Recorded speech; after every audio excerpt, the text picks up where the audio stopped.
Have you ever felt, this growing emotional gap between you and your partner?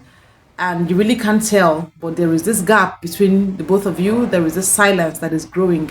Hello, everyone. Welcome back to my channel. My name is Gloria.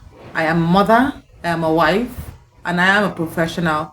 So if you're seeing me on YouTube for the very first time, yay! So you're welcome to the Intentional Womanhood and Family Life channel. Here on my channel, I create videos to help women navigate through motherhood, marriage, relationships, and their personal growth with intention. So if this is the kind of content you'd like to see, please do well to hit the red subscribe button and become part of this growing community. So without so much ado, let's dive right into it. Many people think that intimacy ends when love ends. No, that's not true. Intimacy actually ends when communication stops. And communication stops when life becomes exhausting, when stress replaces romance, when responsibilities just become so much and you just generally become exhausted.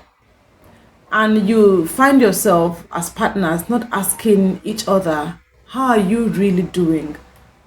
How are you coping? What's wrong with you? Those deep questions that you want to ask to find out really how your partner is faring. You as a partner, you find yourself stop sharing how you've been doing lately, how life has been treating you. Okay, so you see that there is a huge communication deficit. You are barely surviving as partners and not connecting. That's when intimacy begins to end. It's not really the end of love. It's just that intimacy begins to end. You still love each other, but you just begin to drift apart. You just begin to become less intimate with each other. This is one lie that many people believe. If I talk about it, it's only going to get matters worse because my partner will really not understand. And so it only would just escalate it and make it worse. And so you prefer to keep quiet, to adjust to it, and to endure. But sadly, silence never makes you heal. We tell ourselves, this is only a phase in the marriage. This is only a season. After all, there is no major quarrel. There is no major fight. Or you console yourself by saying, after all, there are couples out there who are going through worse off situations. But I'll cope. We will cope. The truth is, silence, keeping quiet, never makes you heal. It only normalizes whatever you're going through. What you don't talk about doesn't disappear. It settles in. It hardens. And it gradually begins to become resentment.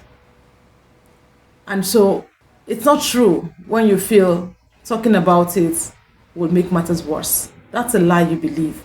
The moment you no longer feel comfortable in expressing your needs, the moment you're being silenced, the moment your emotional needs are being dismissed or are being, seen as inconsequential, the moment you begin to feel less desired, gradually your body begins to follow your heart. Your body begins to agree to what your mind feeds it. So you can't force closeness or intimacy where emotional stability is missing. Communication is not you nagging, it's not keeping scores, it's not complaining, it's not even accusing. Communication is real vulnerability. Communication in this scenario sounds like, I miss how we used to be close. We are together, yet I feel lonely. I don't want us to drift apart. You're sharing how you feel.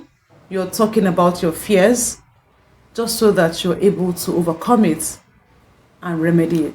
This is a powerful kind of honesty and vulnerability, although it's uncomfortable, but it's powerful. Intimacy can never be rebuilt without emotional truth, without being true to your emotions, rather than hiding it and wishing that it goes away. It won't go away until you talk about it, until you're vulnerable, until you expose it and until your partner is ready to listen. Now, how do you communicate? You can be saying the right thing the wrong way and then totally lose out on that moment. You should communicate from the place of pain, how you feel, how hurt you have been, rather than pride. You should communicate from the place of longing rather than anger. It should sound like, I really need you. I need us to be back to how we used to be. I need us to have that connection back. Rather than, oh, you have abandoned me, you are never around, you never show up. Communicate from the place of longing, what you really want, the change you really want to see, rather than the anger you have bottled up in you. I hope you understand. Because true connection grows where humility lives, where vulnerability lives. That's where true connection begins to grow from. Now, if you want to really build intimacy, then you should be ready to accept and listen to some uncomfortable truth. Now, listening to uncomfortable truth is not you interrupting. It's not you being defensive. It's not you watering down the other person's feelings, more like invalidating the other person's feelings. It means you sounding like, I may not really understand you, but I really want to understand you. I may not be doing all of this, but I really want to start. I may not be there for you all along, but I really wish and want to begin to be there for you. Then you show that willingness, that commitment to want to build intimacy again. Listening rebuilds emotional safety, and emotional safety rebuilds intimacy simply because the moment you're able to listen to the other person's feelings, their emotional needs, the moment you give them deep listening ear, they find safety, like they feel safe around you. And once that safety is guaranteed, then typically intimacy is guaranteed as well. Let's be clear on this. Intimacy is very intentional. It may not be easy. In fact, it is not easy, but it is an intentional work. If you want to build intimacy in your family, in your marriage, in your relationship, then you have to prioritize it. You have to prioritize timely check-ins, even when you don't have the time. You may be very busy with work, with other commitments, but you need to put it at your front burner that I need to be there. I need to check in on my partner. Those noonday check-ins, you drop a text message, those love emojis you drop from the middle of nowhere.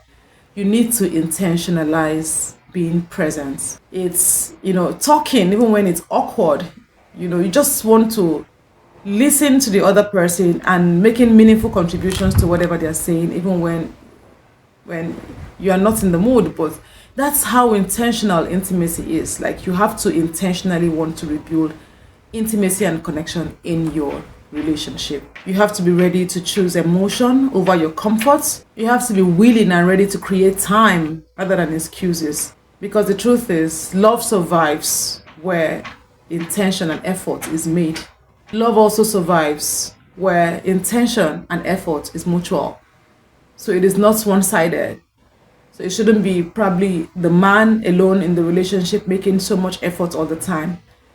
The woman as well is called to make same degree of effort. So it's two to tango, right?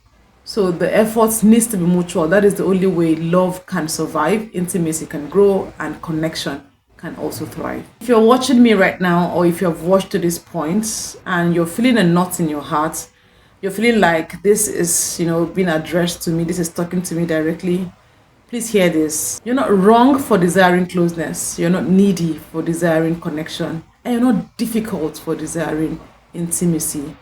But you must speak. Because love does not thrive in silence. Distance rather thrives where there is silence.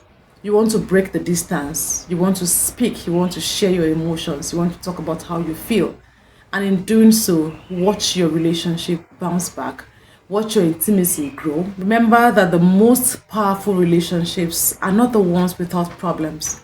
They're the ones whose partners are willing and ready to communicate, talk about their problems, and find a lasting solution to it. If this message touched you, if this message resonates with you, please like it, share it to someone who might be needing to hear this right now. Leave a comment in the comment section, and I'll see you in my very next one. Thank you for watching, and bye for now.